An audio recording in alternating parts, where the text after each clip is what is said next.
So hey everybody, welcome to ARE Live. I'm Mark Tier, the founder of Black Spectacles, and today we have a really interesting discussion. We're going to be talking about how to get licensed as a parent, which for those of you who are parents know that can be a rather daunting proposition. So I'm excited to talk with our three panelists today about that. Before we get started, if you'd like to attend our next ARE Live broadcast, we're going to have, again, another really interesting discussion about how to navigate the contract. So we'll work with Mike Newman, as well as one of the lawyers from Schiff Hardin is going to be participating in that, and so they're going to have a really nice conversation about all the intricacies of the contracts. So make sure if you want to participate in that one, you go to blackspectacles.com/podcast to register. And just like this one, you'll have a chance to ask questions to the group. As you guys probably know, here at Black Spectacles, in addition to our video lectures, we now have these online practice exams as well as online flashcards and our group coaching program. I mentioned this last time. I want to mention it again. Our February group coaching program closed about 2 weeks ago, so it's about to kick off actually this week, which is really exciting. If you're interested in participating in our next group coaching program, you can visit blackspectacles.com/group coaching, and you can add your name to our wait list for the next program, and you'll get more details about the specific timing and so forth. So far that's been a really great program where you get paired up with a mentor, someone who's recently licensed, and then you join a group of 7 to 8 architects who are pursuing the exact same kind of path toward licensure as you are, and you guys have online meetings and so forth. So it's a really great program, blackspectacles.com/group coaching. Then I also like to remind folks, if you'd like to get your boss to pay for your Black Spectacles membership, be sure to tell them about our firm licenses for any size firm, whether you work at a 10-person or a 10,000-person firm. We have firm licenses that provide access to multiple users and all sorts of reporting and good stuff. So you can go to blackspectacles.com/firms to put your boss on the hook to help pay for your exam prep. And then, as always, today at the end of our session, we have a special discount on Black Spectacles individual memberships that we'll share. Today, I'm quite lucky to be joined by three special guests who are going to help share their experiences and how they went about getting licensed while being a parent. So our first guest is Sean Donadio from Northeast Collaborative Architects in Middletown, Connecticut. Sean is a principal there, and Sean, his office is about 20 folks big, over 3 different offices. So Sean, welcome to the group. Welcome to the discussion. Thank you. Yeah. Very excited about being a part. Yeah, great to have you. And Sean does have some children and a dog in the background, so he will be negotiating them while this session's going on. So he's living the real deal here. Very much so. Also pleased to have Lisa Reed from, she's an associate from Quinn Evans in Baltimore, Maryland. Hi, Lisa. How are you? Hi, great. Thank you for having me. Awesome. If you guys don't know, Quinn Evans is a 100-plus architecture firm. So very pleased to have you, Lisa. And then finally, Joe Rasnick is a principal from Integrity Architecture in Lexington, Kentucky. Welcome, Joe. Thank you. And Integrity Architecture is the firm that Joe's one of the founders of. It's an 11-person firm there in Lexington. So we're excited to have all of you guys. We are going to jump right in here to our first question, and maybe I'll start this one with you, Lisa. Okay. Tell us a little bit about yourself, and when did you have kids, and how did that line up with your testing schedule? Well, one thing about me is I'm not a typically great planner. So I sort of had a whole bunch of interests, and one was my career and one was and I did not have the interest in getting licensed for a while until a little while after I got married, and then I had a house, and I started getting a little bit more serious. I made a list for this podcast of all the dates of when I took my tests, because I took a long 5 years to get all of mine done. And it's interesting, like, when I actually got time to do it. So I had my first child went in 2010, and then excuse me, accidentally got pregnant 6 months later. Wow. So I basically was pregnant again and was starting to get nervous. So I started studying and I started taking them, and I flunked my first one. And then took another, then had another baby, and then the rest fell into play over the years after that. Okay. And so did you sort of, at that point, did you say, all right, I'm going to go knock these out, and you took sort of 7 back to back, like one every week or something like that? Or how did you go about it? No, I did not do that. That is not something that I would have physically been able to do. There's not enough, like time in the day for that when you have 2 small children, for sure. There's a sleep issue happening Right. across the board. So I took a couple before my daughter was born, and then I waited a year, and then I took 3 or 4 in a row, like every month. I'd give myself a month to go About a month? Okay. through. Yeah. Then I made the decision to to move from the city to the country and buy a historic mill, a giant project. Wow. So that happened. And then I started taking them again. And I basically did 1 a month again, starting back up in 2017. But I switched over, I should say.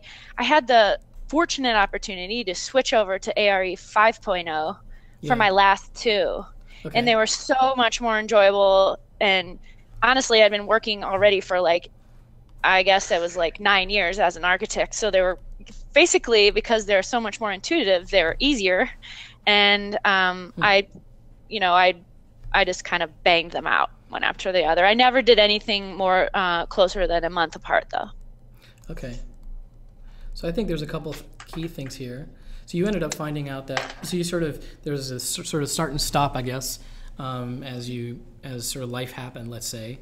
But when you were kind of moving at kind of a consistent pace, you were basically doing about 1 per month. Correct. And you found a lot of, at that point you had 9 years of experience, and so ARE 5.0 seemed to make more sense, or seemed to feel a little bit more comfortable. Is that fair? Yes, correct. Okay, cool. So that makes sense. Joe, tell me a little bit about, same thing for you. Tell us your situation. How did kids having kids, I guess, set up in your testing schedule? Sure. Well, I guess, and I would have to echo several of the things Lisa said, but for me, kind of getting started, I guess I should get out of the way that 3 years out of school, so right around, around 2009, I applied to test early in 4.0. I think it was PPP that I took first, and failed that, but really studied for it really hard. But I think what was missing was that kind of practical level experience. And of course, I'm sure most people know, the more experience you have, the easier time you're going to have with it. But so I just went back to work and kind of put it on the back burner, and eventually we started a firm in 2011. And then about 3 months later, I found out I was going to be a dad. So it was kind of a lot on my plate at that moment. Had planned on going ahead and starting studying. That sort of put a damper in it. And similar to Lisa, not quite as quickly thereafter, but within a couple of years, we found out we were going to have our second. Mm-hmm. And that was in 2015. And, all the while trying to build up this firm. And then for me, it wasn't until kind of the combined release of 5.0, learning a little bit about what was going to go into that. Mm-hmm. And then my local AIA chapter, started a class that was going to be kind of a collective group of various professionals from around the area that were going to be using black spectacles to work from as a study group. And I'm sure, again, a lot of people would agree that one thing you get really good at, especially people who haven't taken a test for 10 years out of school, you get really good at rationalizing not taking them. That is too much, too busy, whatever.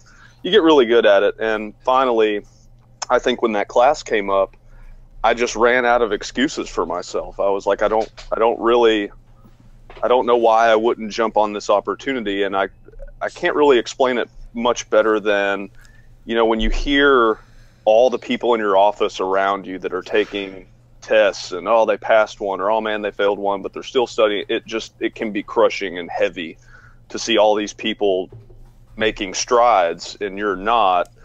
And there was something about 5.0, nobody was testing in it in my office. Nobody around me was testing in it. And so it felt, I don't know, because it was unknown, maybe a little less daunting.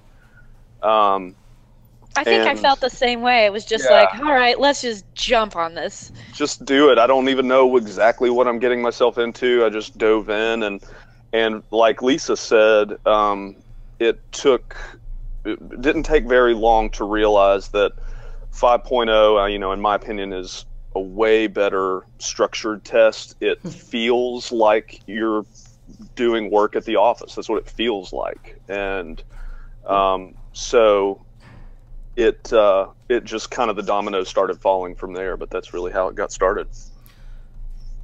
That's I love how you said that. There's a lot of really great things there.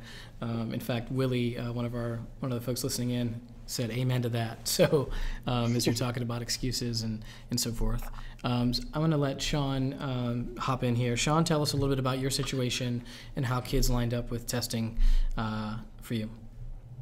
See, I'm a combination definitely of Joe and Lisa, and I guess I was a little better at putting things on the back burner. I had 14 years of experience before I just had to get to taking this test. I had was really busy with work and teaching at Roger Williams University design, so I put it on the way back burner. So when I started, I had three children, 8 years old, 6 years old, and 2 years old. So it was a very busy house to be a part of. I finished and started everything in 4.0. I think I had a fear when 5.0 was looming that I needed to get this done because I just, whatever it takes. Yeah, I knew the evils that I was working through, so I didn't want to learn something new with 5.0. Interesting. I did take 3.5 years to complete it, with a 1.5 year kind of break in the middle, which was not a great idea. Taking a break and then having to kind of get back to this beautiful routine of taking these tests is not an easy thing. Mm-hmm. Yeah, that's a really great observation, or at least comment there about taking a 1.5 year break in there. One thing that's going through my mind is, I wonder, we spend a lot of time here thinking about what are the motivations for getting licensed, and so forth. And one of them that I believe Design Intelligence has studied, and the AIA I'm sure has studied as well and documented, is that licensed architects make more money, their salaries are higher certainly over the lifetime of their career. How did that play? I'm just curious, how did that play into, were you guys aware of that as you were making your decisions about getting licensed or pursuing it? Did you feel like, oh, it's really not that much more? Like, how did that play into it at all for you guys? For me, that wasn't a really huge motivator. I think I was earning some good money, and I didn't see that it was going to be a huge difference. I was already project managing and growing in a small firm. I think that the biggest thing was really looking at my professional life, and you are viewed very differently when you walk into the room and say you're an architect and you're not, I'm a project manager or an intern. When the group sees that you're an architect, it is a lot of perception. That really was the same for me as well. I mean, and honestly, it may be a slightly different situation for me, just because I was already an owner. So for me, it was simply, it's really difficult to, as a principal of a firm, for example, have to call a newspaper who listed you as the architect, and you have to call them and say, hey, Yeah. I appreciate the article, but you really can't say that, and can you please change it? So it's literally, largely about just the ability to take that next big title that you can't legally have until you've passed it. And honestly, in my opinion too, it's that little bit of extra security, because, Mark, of what you mentioned about, you're more inclined to get paid more. You're more marketable should something come up and you have to move, or you go to a new place, being able to say that, have that professional, the AIA next to your name. Absolutely. Is, much more marketable than project manager. Lisa, what are your thoughts on this? So since I worked for a medium-sized firm, it's merged now, it's big, but inside of our firm structure, basically, promotions and salary, there was lots of, boxes to check, and, of course, project performance was most important, but this is definitely a box to check for me to be able to move up, and just for my own security for the future if I decide to do anything else. Okay, so sort of. You really want to be able to step. I've been working for the same firm for so long. I needed to, if there was anything to move forward to in the future, I needed to be able to have some credentials to, Yeah. I show agree for with it. you, Lisa. All right, so so let's move to the next one. There's a lot of stuff here. I think actually before we move on, I just want to say, I feel like it's always, so you guys are all licensed, Lisa, Joe, and Sean, all licensed. I'm pretty sure everyone has suggested that they've failed at least one exam, struggled with it. I know there's a lot of folks that are listening and sort of maybe a little afraid of failing. And I just sort of want to say that out loud. Hey, we're talking to a bunch of licensed architects. I'm a licensed architect. I failed one of my exams. I don't want folks to be afraid of that, just knowing. And I love, I think it was you, Joe, who talked about how you just sort of were on a, decided you were going to do it, and you don't really know why, but you just decided you were going to figure it out. You didn't really know what you were getting yourself into. You just sort of decided to begin moving forward. And it seems like when we talk to folks, it's that level of commitment that is really required, and knowing like, well, I might screw this up and I might fail it, but whatever, I'm just going to figure it out. So I think that's really awesome for you guys to share.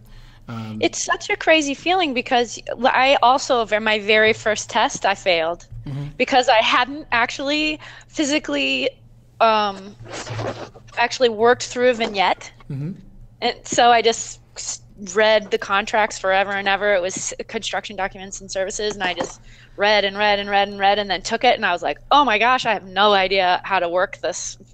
That's an old conversation about doing the old vignette. So anyway, I felt like it was a bad start to the whole thing, but at the same time I had to just keep going. And that was the only, and I think while I got one or two under my belt before my daughter was born, it was because I was studying with a group. So I sort of did both things too. So studying with a group, and then when you fail but then your friend doesn't, that doesn't feel good either. But you also have them to commiserate with still, because they have no idea what they were doing really. And then and then you just keep going, and then you just go back to the study session. And then once the children overtake your life, you have to study only when you have time. You don't really do study sessions with other people anymore. That's awesome. Again, there's so many good things here. Lisa, you're mentioning what Joe also mentioned, that being in a group was helpful to him, and that is a beautiful segue. So I'm going to actually transition to our second question here, and I'll start with you, Lisa. When and where and how on earth did you make time to study? Well, like I said, I would give myself a month, and then I would schedule the exam, and then say, okay, I have 4 weeks. And I would be so unmotivated and so sleepy, I would just try to read. I had the Ballast books. Yep.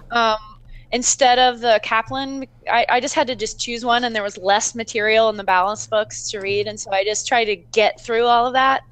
And one mistake I did make once is I read, and then I like got a Kaplan, and I got all this material. I got so much to read that I was just kind of didn't have time to get to like touch on all the information.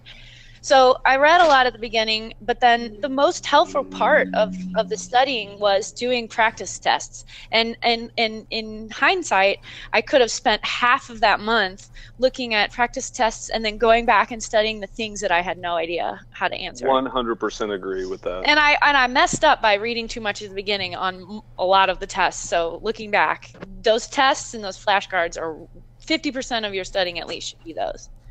Okay, that's awesome. But when did you find time? I mean, did you do it like during lunch? Did you do it like at night? Like, when did you find time? Well, night was really the only time when I had time, but I oftentimes fell asleep. So I had to just have a very supportive husband where I just had to just like take whole weekend days and do it. Got it. So you just said, honey, I'm out of here. I'm going to go study all day Saturday and Sunday. Yeah, and usually then I was taking the test the next week. Got it. I crammed it. I was an end crammer in the end. So you sort of crammed on weekends. Yeah, I studied in the evenings. I didn't really have a set schedule, but there was reading involved in the beginning, in the evenings, until I knew that I had to start taking those tests, and I needed to take myself away from home or work and just go somewhere and do it. By myself. That's a great insight there. Say again, Joe? I said that we should have been study partners, because that's exactly pretty much how I had to go through it as well. See, what I love about that is, Lisa, at the end of the day, you sort of had to, it almost was boiled down to like, well, how do I say this? You sort of started with an idea like, okay, well, I'm going to study in the evenings, and I'm going to read all these books, and I'm going to do X, Y, and Z. And then the realities of your life at that time kind of it sort of distilled it down to like, all right, this is how it's going to happen, because I keep falling asleep at night. And so I just need to kind of clear a day, and I can't, try to read all these books. I got to focus on some sort of resource, and practice exams and flashcards sound like they were a good place for you to focus. Yeah, because flashcards, you could do it. I had a little train ride in the morning. Sometimes I would, you could do the flashcards kind of wherever, whenever. So those are good. All well, right. and go ahead, Sean. I totally agree with the idea of the flashcards. I created some flashcards on my own before I could get flashcards. But, it's so important with kids just to have that balance. The ability to have flashcards or a thin book, when the kids are playing in the park or something, and you have that little brief moment, it was seizing those opportunities early on. I totally fell into the same laps as Lisa, and getting very overwhelmed with having to read everything. I am the crammer at the end as well. My wife is also in architecture, so she knew that taking these wonderful tests was going to be a part of her future. So she became a little bit more understanding of when the weekend before Dad was not there, because he was studying in the attic or that, hiding away from the children. My biggest part was if I could hear the kids out playing, that made studying even harder. So I did hide in the attic, and I did get up in the morning to study, which I am not a morning person. So that was a huge sacrifice. But I needed to have that time with the kids, reading stories and nighttime routine to balance the torture of studying. I like that. Balance the torture. Yeah. Joe, what are your thoughts here? Well, and Lisa touched on it for sure, but to me, the number one most important thing is going to be having that support network. So your spouse really, you have to have that kind of come to Jesus, if you will, before you get started, because there's going to be slack that they have to be able to pick up. And I was really lucky. My wife was incredibly understanding and worked to help get me that time that I needed. But what I think a lot of people should remember, and this is, my opinion, but there's one thing that way that having kids, young kids especially, actually makes the studying process a little better or easier, in my opinion. And there's not many of these, but but they introduce you to routine in your life. Yeah. So,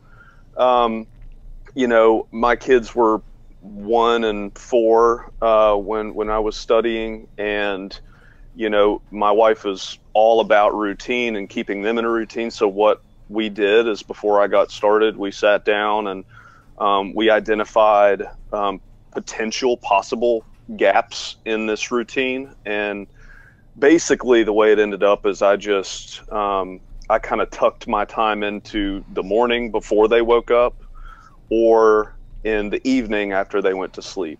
And, now granted, my kids weren't, infants that kind of cried every 3 hours. But I was able to basically adapt on a day-to-day basis what time frame I studied in. So if I had a big project at work or a huge deadline, maybe I wouldn't be studying in the morning. I would get up and go, to work early that morning and then study at night. And then, just like Lisa, what ended up happening is, I started out, I read Kaplan, I bought the Ballast 5.0, and did the Black Spectacles stuff. And I ended up feeling like I was wasting some time. I don't want to say wasting time. Reading anything is not necessarily a waste of time, but it ended up whittling itself down to, I had 10 years of experience under my belt. I ended up, and I took all my tests in 5.0 last year. By the last 2 or 3 tests, I was just reading on the portions of the test that I felt the least equipped to handle on my own through my own experience. Mm-hmm. Yeah. But the rest I just did Black Spectacles, because what Black Specs is so good at is it's not necessarily going to give you 100% of all the details of all the information. It's a really good kind of broad spectrum overview of all these things that click in and allow you to, it kind of supplements your own experiences. And in my opinion, that's the best part of 5.0 is the best resource you have for studying is your own experience in the workplace. And I agree. Go ahead, Sean. Really look at, I know that I really had to look at what's going to give me the confidence, because I think that part of the whole challenge with studying is to gain that confidence. So looking at the practice tests and taking more of them, and almost not getting into that daunting, you have to read everything, but looking at the topics and what things I didn't really have a good confidence level on. I read those a little bit more in depth, but I did a lot of speed reading at the end, in my cramming at the end. It was really looking at highlighting the topics just to gain that confidence in the information. Yeah, that's interesting. I'm sorry if I may, Joe. Yeah. So remind me again, everyone. Let's see. I'm going to go back here. So Lisa, you had about 9 years of experience. Sean, 14. Joe, how many years of experience did you have? Right at about 10. So you had 10 just shy of years. 10. Yeah. Well, You when know- I started though, sorry to interrupt. I had about I had 3. 3. years. Okay. So then I guess one question for you guys. A lot of folks, say that having experience can be problematic. In fact, of course, we joke around here that NCARB is just assessing for minimum competency, and so a lot of times people can trip all over themselves if they have too much experience. Very true. But you guys are sort of arguing instead that actually you relied on your experience. It allowed you to reduce the amount of time, let's say, that you were studying, maybe compared to others who don't have as much experience. Can you guys talk a little bit about that? I don't know if anyone has a stronger feeling about that. Well, I would say that my study habits changed dramatically because I kind of ended up just doing the hitting all the sample questions and making sure that I had some knowledge about everything that was in those tests and those flashcards, rather than at the very beginning I was reading anything that I can get my hands on and taking much longer study times. Mm-hmm. And I guess I would. That's a good point, Mark. I would, I guess, add to this that while I do believe 100% that experience is the best, I think I get it.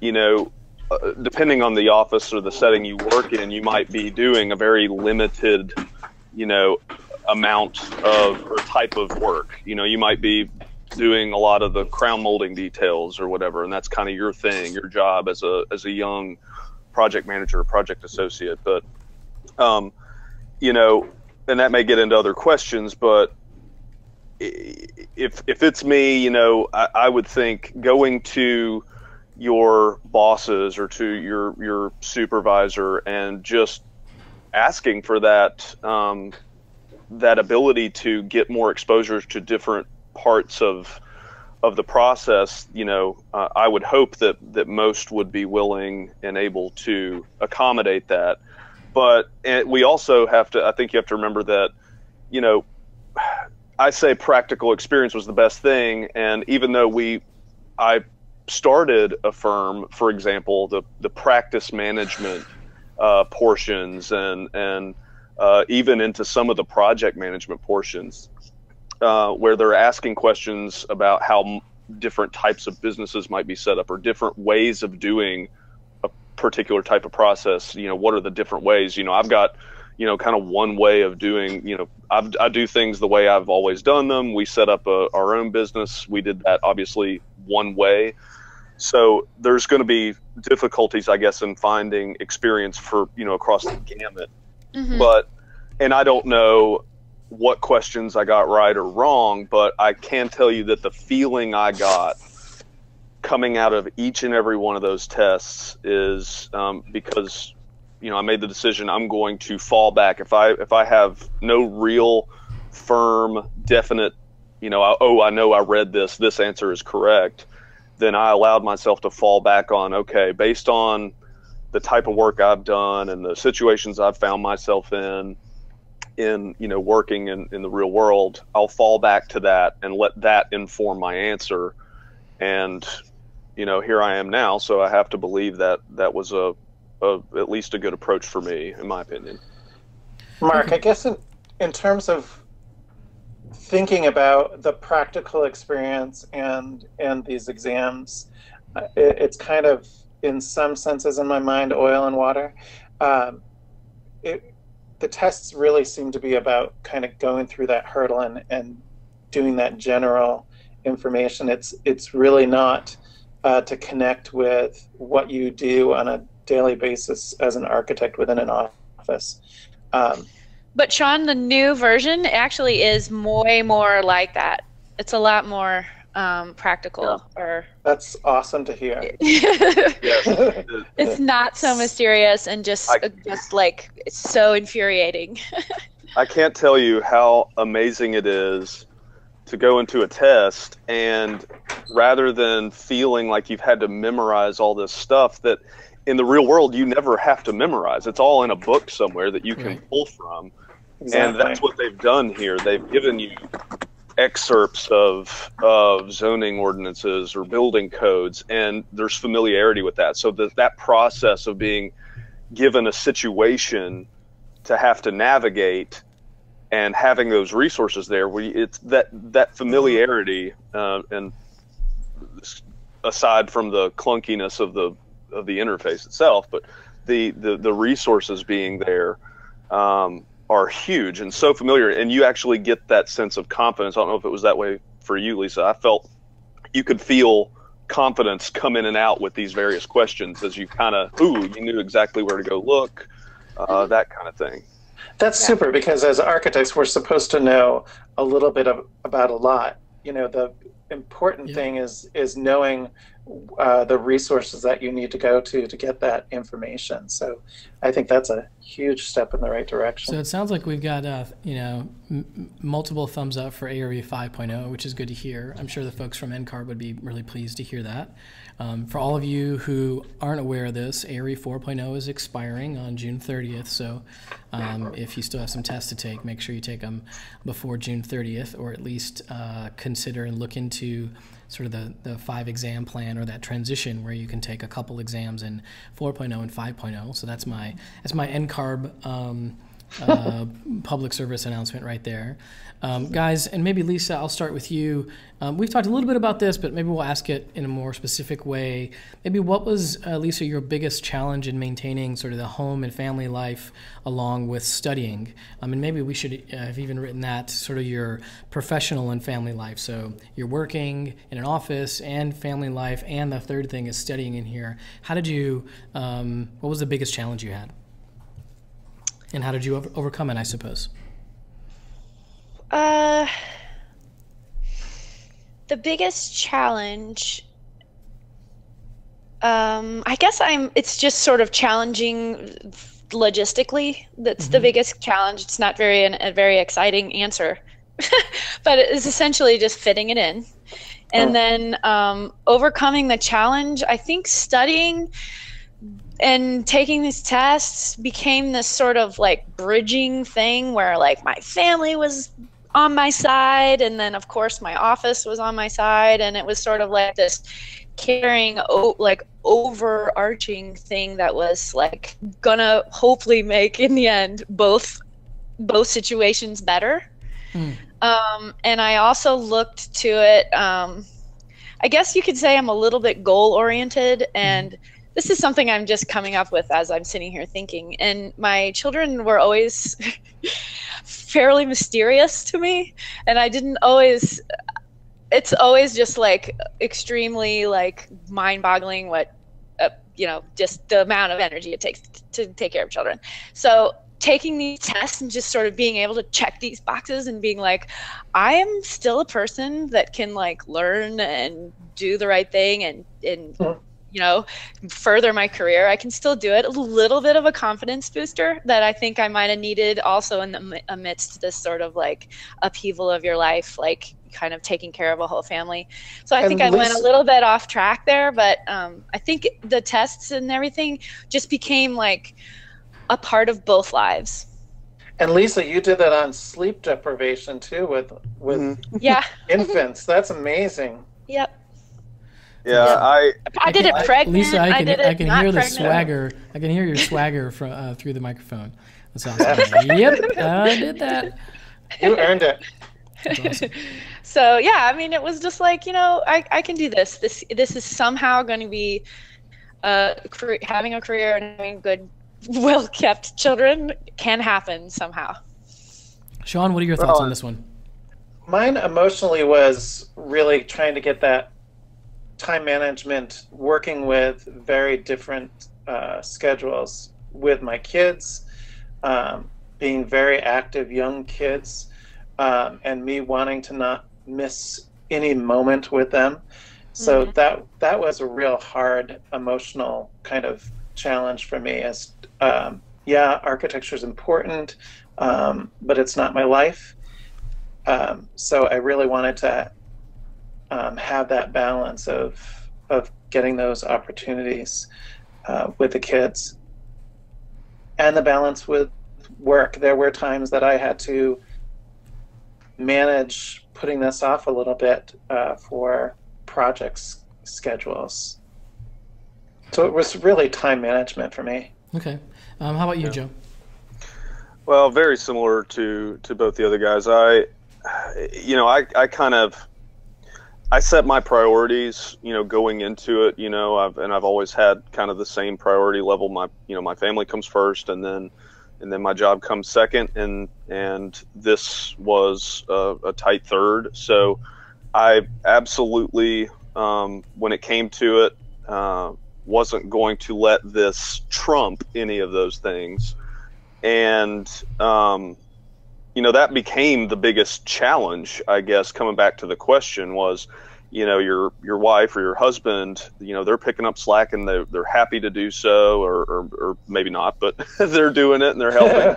And, and that's great. And that's not a bad thing for that first test. But then you start, then there's a second and a third and a fourth, and it gets to be difficult over time. And so I made the decision that if my wife needed a break, if we were going on that vacation, or if it was my daughter's, dance recital that was coming up, then, that stuff wasn't going to get missed. And it was up to me then to work that remaining study time in. And that's why, I'd be surprised if the majority of parents who find themselves studying, don't end up having to create that time by either getting up earlier or staying up later, or studying over the lunch break, or what have you.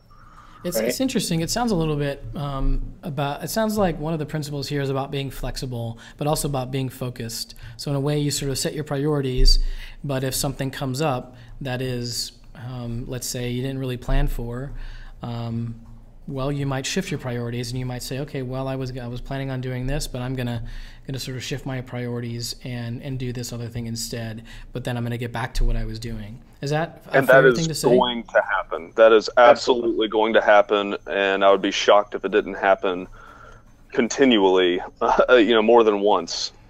And that just comes into the dedication, and you're and again, like I said, I mean, you can pull from these traits that you're forced to learn, and this kind of maturity you develop as a new parent. I mean, though that skill set that you develop in becoming a parent is going to make sticking with the study process a little bit more manageable. At least it did for me. It's very true. One thing I think that we all agree on too, in that second part of the question, how did you overcome the challenge, is that your family has to buy into it too. Mm-hmm. Yes. Like, 100%.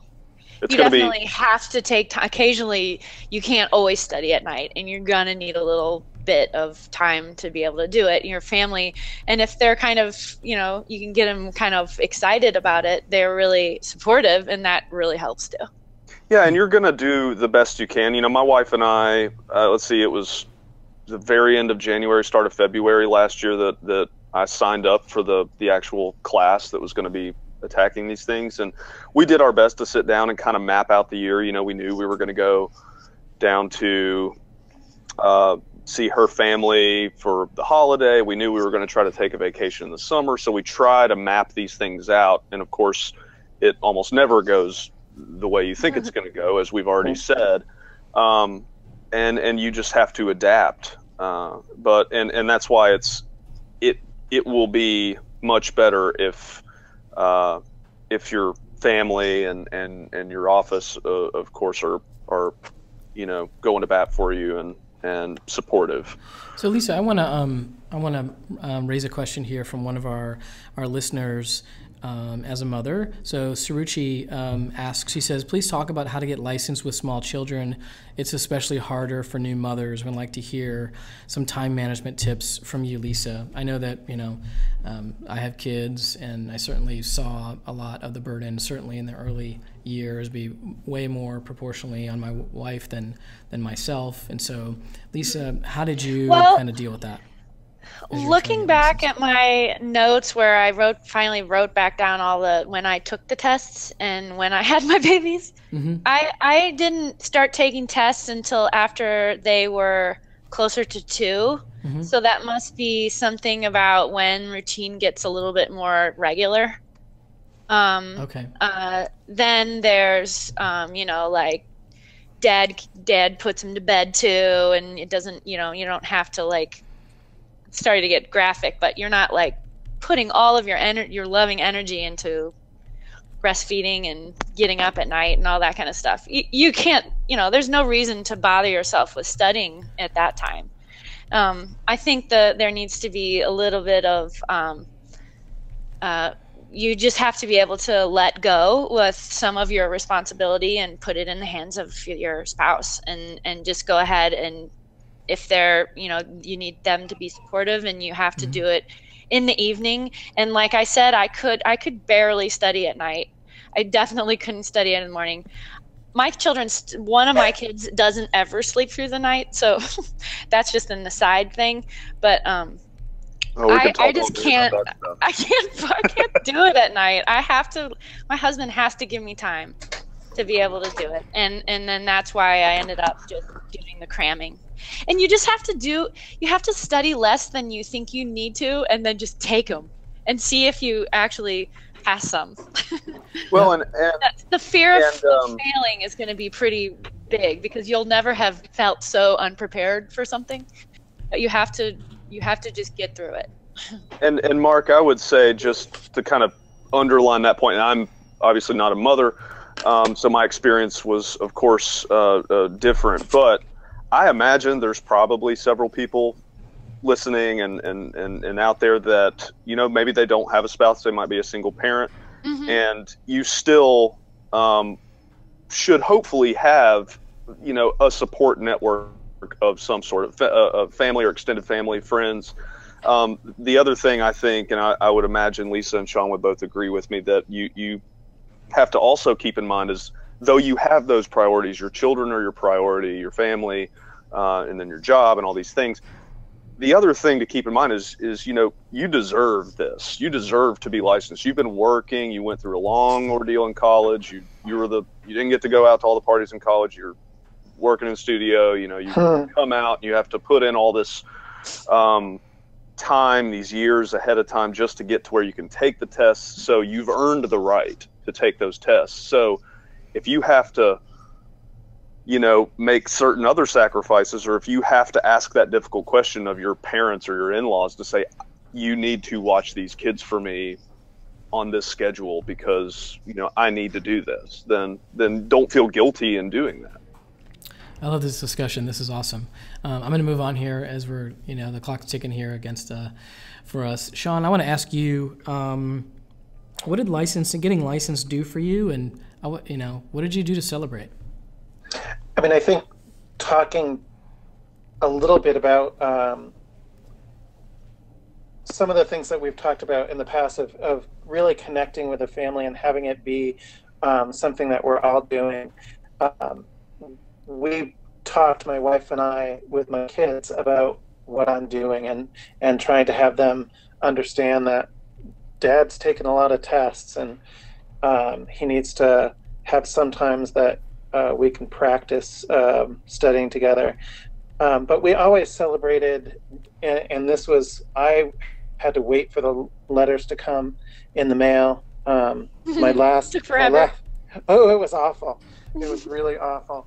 I've never gone to the post box as much as I did then. Until the end, my last tests were electronic. But it was a celebration at the post box, and we really did that as a family. So, my kids would be going into school saying, my dad finally passed that one test. Or it was really funny what they would come up with. But it was the celebration, as I missed out on some things by studying. So they were really excited when, one more test was nicked off the list. So what, did you walk down to the mailbox with your kids and you guys opened up the letter together right there? Yeah, we did. That's awesome. It was kind of that, they were just as depressed if it didn't come in the mail. So it was kind of funny. That's awesome. And they saw when I didn't pass one test. Yeah. I knew in my mind it was really not because I didn't know the material. It was my mental. I always had it that I was going to fail structures because I'm not good at it. So it was really that mental.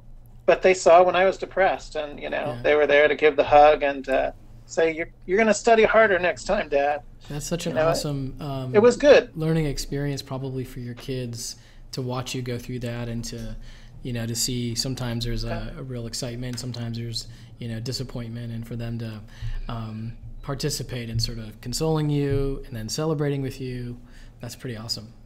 Absolutely, it was great. Joe, how about yourself? Well, I mean, I can't.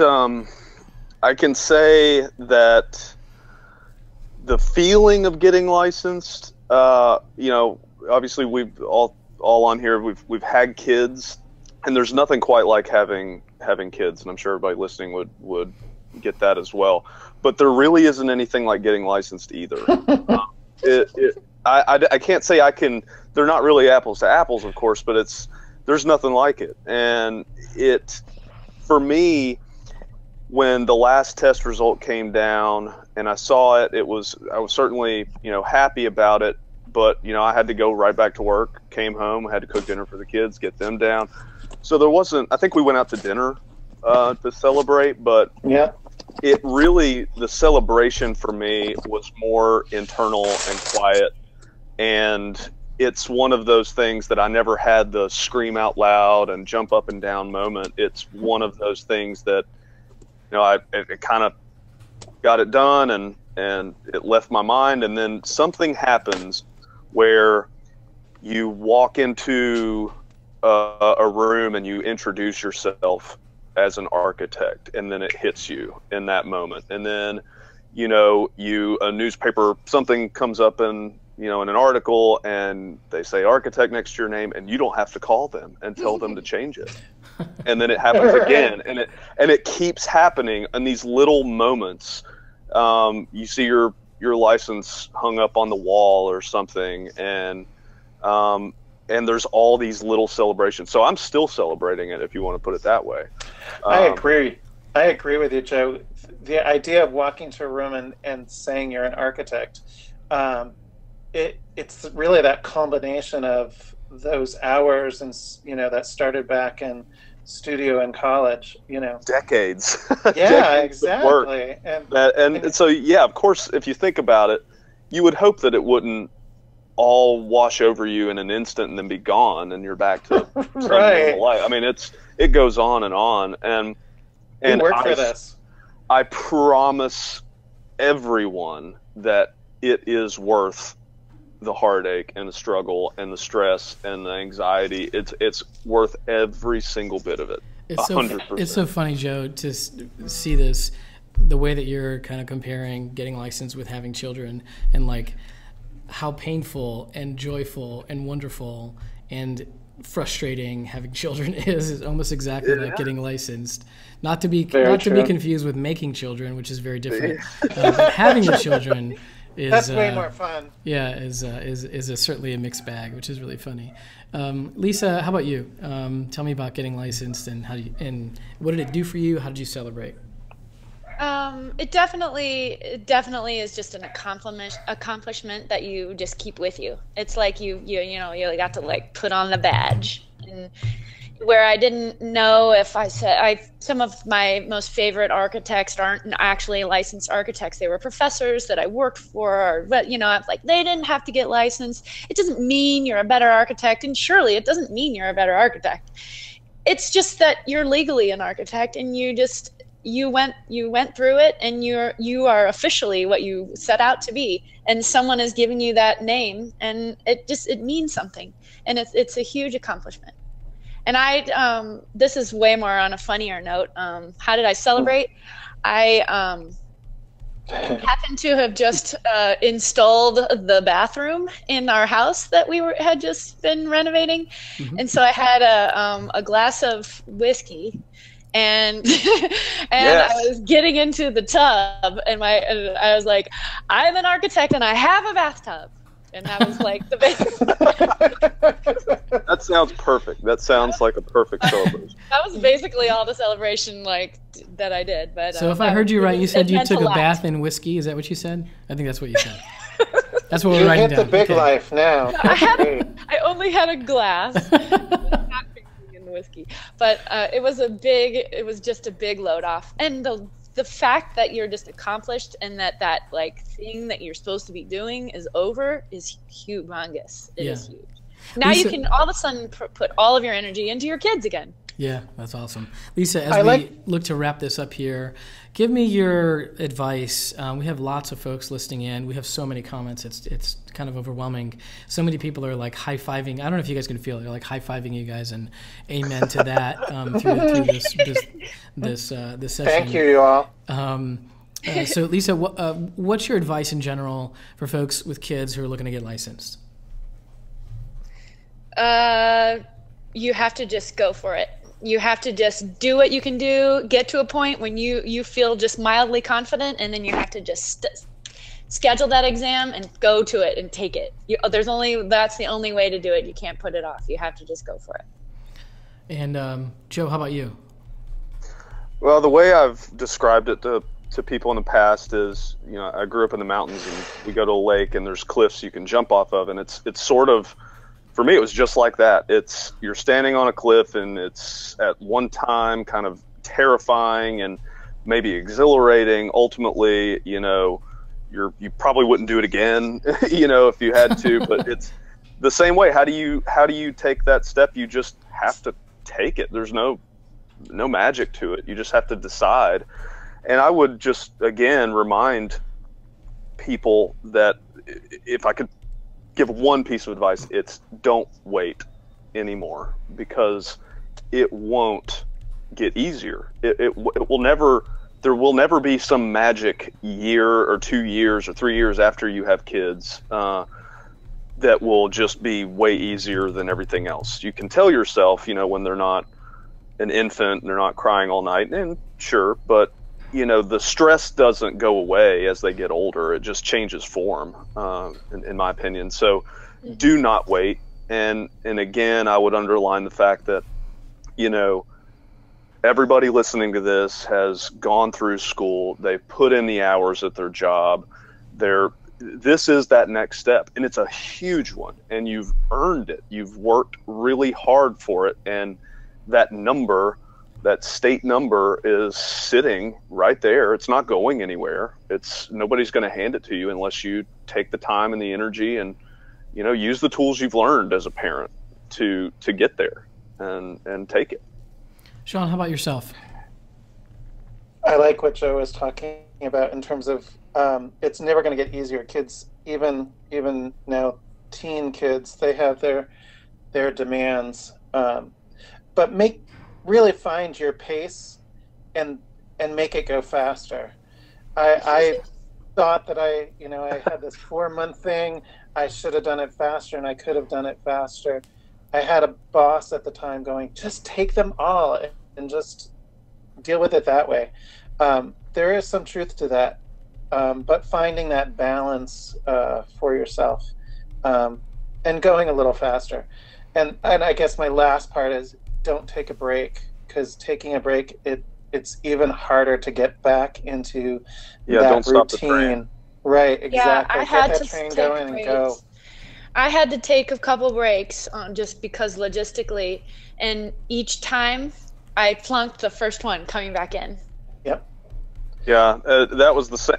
Our class that we took, there was a summer hiatus, like a month gap between, and I was scared. I'm a creature of habit. I'm definitely the train analogy, the way I work. Takes a lot to get started, and if I stop, it's bad. So I actually jumped ahead of the class at the end because I was scared to take a break. Right. And it really is. Did any of you guys take advantage of the 6-month extension to the rolling clock with the birth of each child? Atara is one of our listeners is asking that question. I did not. Lisa, Joe? I did not either. I was actually really fortunate when I took everything in 5.0, and once I started in 5.0, I didn't fail one, so I was pretty lucky with that. Lisa? I didn't know really about that extension. That wasn't really a thing, I don't think. But I did, when I jumped into 5.0, I was happy that it automatically gave me some kind of extension. And I was looking at my notes, and I actually I remember went over like a month. Oh, yeah. I finished my last one like 5 years and 1 month later. I hear that. My last 3 tests I took in 2 weeks separating them. So I kind of forced myself to just get it done before timelines. Mm-hmm. So I was really nervous about that. Mm-hmm. I would say too, another, again in my opinion, but important thing is the biggest motivator for studying is to schedule it, and go ahead and schedule them. I think one of my tests I had to push it back because I think we were christening my son or something like that, but I absolutely had to push it back. But that hanging over you, that deadline, we're all used to those, that you have to have those. Yep. Yeah. I remember that. That was great advice that I got as well. So for all of you who are listening, when you're done with this webinar, I want you to hop on the web and go schedule your next exam if you haven't already. Schedule a couple. Yeah, that's actually what I did. I scheduled all of mine, and boy, did it hold me accountable because I didn't want to spend the extra money. I just want to add one extra thing here. We've tried to sprinkle in some comments from the listeners. Carmen says, I'm a single new mom, so congratulations, Carmen. I found getting to work 2 hours early and studying during lunch hour was the only free time I had. That sounds familiar to me. In fact, I remember I used to have the same breakfast at this little corner restaurant every morning when I was studying that I still crave every once in a while. And she was asking about, and she also says she has a 3-hour commute back and forth to drop her kids off. And so she's asking about audio study material. And I would just mention that at Black Spectacles, we hear a lot of folks actually listen to our videos in the car on their commute. I did that as well. You use it that way. So I am very close with Mike Newman, though we've never met. It's really funny. We have when we go to conferences and stuff, and Mike is there, people just sort of like marvel at seeing him in person. It's really funny. I would have to attribute just some level of this has to go to him. He's a great asset. Great asset. He certainly is. So with that, I'll bring our conversation to a close. I want to thank everyone, Lisa, Sean, Joe. You guys, you really shared a lot of stuff here, and we're really sort of courageous with sharing a lot of different things. So I really appreciate that, and I know everybody else does. So thank you so much. For all of you who are listening in, I'd like to thank you for submitting your questions and your comments. And if you'd like to attend our next ARE live broadcast, again, we're going to be focusing on the contracts. You go to blackspectacles.com/podcast to register for that. And as we always say, you'll have the opportunity to ask any questions to the panel during that episode. To learn a little bit more about Black Spectacles ARE exam prep curriculum, you can go to blackspectacles.com, where you can try out any of the free course videos. And again, if you want your boss to pay for your membership, be sure to visit blackspectacles.com/firms to learn more about our firm memberships. And for those of you who are ready to start preparing for the ARE right now, the coupon code is on the screen here. It's parents22018YT. So you can use that to get a 15% discount for the entire duration of your ARE exam prep membership. And then finally, tomorrow we'll send you guys an email follow-up about today's live broadcast. So please let us know what you think and share any suggestions that you may have, including any other episodes you guys might like to hear. We're always open to, in fact, today's episode came as a result of someone's feedback during one of the sessions. So if you have any feedback, you can put it in the question box, or you can respond to the email you'll get tomorrow. And as I always say, we'll read every word that you guys write and use them to tune our next episodes. So thanks for tuning in. Good luck studying. Thanks. Go get them, guys. Good luck, everyone.